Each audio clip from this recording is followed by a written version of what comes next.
Welcome to சுவையும் ஆரோக்கியமும்.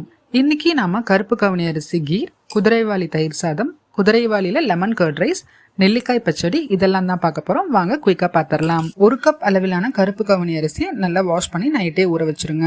இப்போ குதிரைவாலி அரிசியில தயிர் சாதமும் லெமன் கர்ட் ரைஸும் செய்யறதுக்கான அரிசியை நல்லா வாஷ் பண்ணி ஒரு 1/2 hour முன்னாடி ஊற வச்சிருங்க. 1/4 கப் அளவுக்கான பாசிப்பருப்பை நல்லா ட்ரை ரோஸ்ட் பண்ணி தனியா எடுத்து வச்சுக்கோங்க. இப்ப ஒரு குக்கர்ல ஊற வச்ச கவுனி அரிசியை எடுத்து கொட்டி 1 கப் அரிசிக்கு 5 கப் அளவுக்கு தண்ணி ஊத்தி நம்ம வறுத்து வச்ச பாசிப்பருப்பையும் எடுத்து கொட்டி கொஞ்சமா நெய் ஊத்தி ஒரு சிம்ல ஒரு 7 விசில் வரைக்கும் வேக வச்சிருங்க.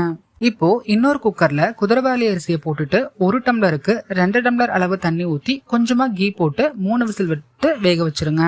இப்போ ஒரு பேன்ல 1 கப் அளவு அரிசிக்கு 1 கப் அளவு வெல்லத்தை கொஞ்சமா தண்ணி ஊத்தி கரைச்சி வடிகட்டி எடுத்து வச்சுக்கோங்க. கவுனி அரிசி நல்லா வெந்த பிறகு வடிகட்டின வெல்லம், பச்சைக்குற்பூரம் கொஞ்சம், ஏலக்காய் போட்டு நல்லா மிக்ஸ் பண்ணிட்டு திக்கான தேங்காய் பால் 1 டம்ளர் போட்டு ஒரு 5 மினிட்ஸ்க்கு சிம்ல மிக்ஸ் பண்ணிடுங்க. இது நல்லா தேங்காய் பால்ல வெந்துட்டு இருக்கிற டைம்ல கொஞ்சமா நெய்ல முந்திரி ஏலக்காய் நல்லா வறுத்து எடுத்து கொட்டி கிளறி இறக்குனீங்கன்னா நம்மளுடைய சுவையான கருப்பு கவுனி கீர் ரெடி ஆயிடும். இப்போ நெல்லிக்காய் பச்சடிக்கு ரெடி பண்ணிடலாம். ஒரு குக்கர்ல 4 நெல்லிக்காயை கொஞ்சமா தண்ணி ஊற்றி ஒரு 3 விசிலுக்கு வேக வச்சிருங்க. அது வெந்துட்டு இருக்கிற டைம்ல நம்ம தயிர் சாதத்தை ரெடி பண்ணிடலாம். இப்ப ஒரு பேன்ல கொஞ்சமா ஆயில் ஊற்றி கடுகு, கருவேப்பிலை, பச்சை மிளகா, கடலைப்பருப்பு, உளுத்தம்பருப்பு, துருவின இஞ்சி, உப்பு 1 டேபிள் ஸ்பூன் இதெல்லாம் போட்டு நல்லா மிக்ஸ் பண்ணிடுங்க. இப்ப அடுப்பை ஆஃப் பண்ணிட்டு எடுத்து வச்ச 1/2 கப் அளவுக்கான கெட்டி தயிரை ஊற்றி வேக வச்ச குதிரைவாலி அரிசி எடுத்து கொட்டி கிளறி கடைசியா கொத்தமல்லி தூவி இறக்குனீங்கன்னா நம்மளுடைய சுவையான குதிரைவாலி தயிர் சாதம் ரெடி. இப்போ குதிரைவாலி லெமன் கர்ட் ரைஸை ரெடி பண்ணிடலாம்.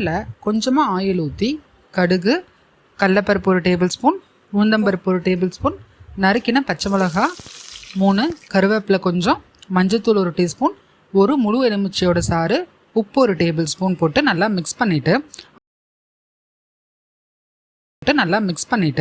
அடுப்பை ஆஃப் பண்ணிடுங்க.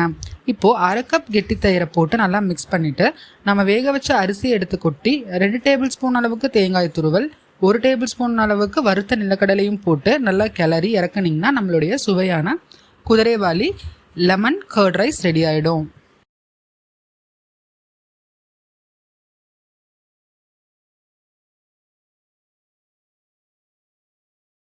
இப்போ வேக வச்ச நெல்லிக்காயை மிக்ஸி ஜாரில் சீடெல்லாம் எடுத்துட்டு போட்டுக்கோங்க. இப்போ இதில் 1 டேபிள் ஸ்பூன் அளவுக்கு துருவின தேங்காய், 3 பச்சை மிளகா, கொஞ்சம் உப்பு, 2 டேபிள் ஸ்பூன் அளவுக்கு கெட்டி தயிர், கொஞ்சம் தண்ணி ஊற்றி நல்லா அரைச்சி எடுத்துட்டிங்கன்னா நம்மளுடைய நெல்லிக்காய் பச்சடி ரெடி.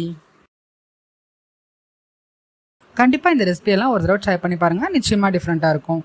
சுவையாக சாப்பிடுங்க, ஹெல்த்தியாக சாப்பிடுங்க, ஆரோக்கியமாக இருங்க. தேங்க்ஸ் ஃபார் வாட்சிங்.